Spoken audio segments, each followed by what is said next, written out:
Prej disa kohësh, dedikimet e Beskallakut në rrjetet sociale kanë ngjallur kurreshtje dhe spekulime në publik. Nga postimet e tij ai linte të kuptonte se në jetën e tij kishte gjëra të reja.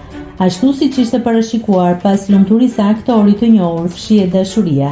Gjatë një koncerti të mbajtur së fundmi, Besi vendosi t'u jap fund pyetjeve dhe komenteve të shumta nga ndjekësit. Ai ka zbuluar publikisht personin të cilit i dedikohet tatuazhi i tij më i fundit.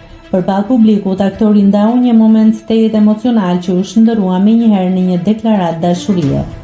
Jini falënderues Zotit në ditët tuaja më të mira dhe në ditët tuaja më të errta.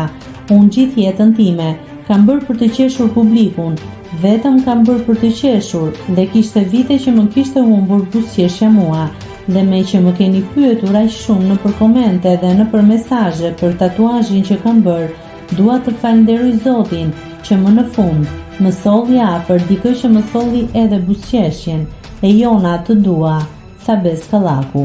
Pas këtij rrëfimi, mesazhi ishte më së i qartë. E jona është emri që i ka rikthyer buzëqeshjen aktorit, duke e bërë atë të shfaqet më i lumtur se kur. Nëse klikoni mbi butonin subscribe, do t'ju shfaqen të gjitha publikimet tona. Ju ftoj t'i bëni subscribe kanalit, të pëlqeni videot dhe të lini komentin tuaj.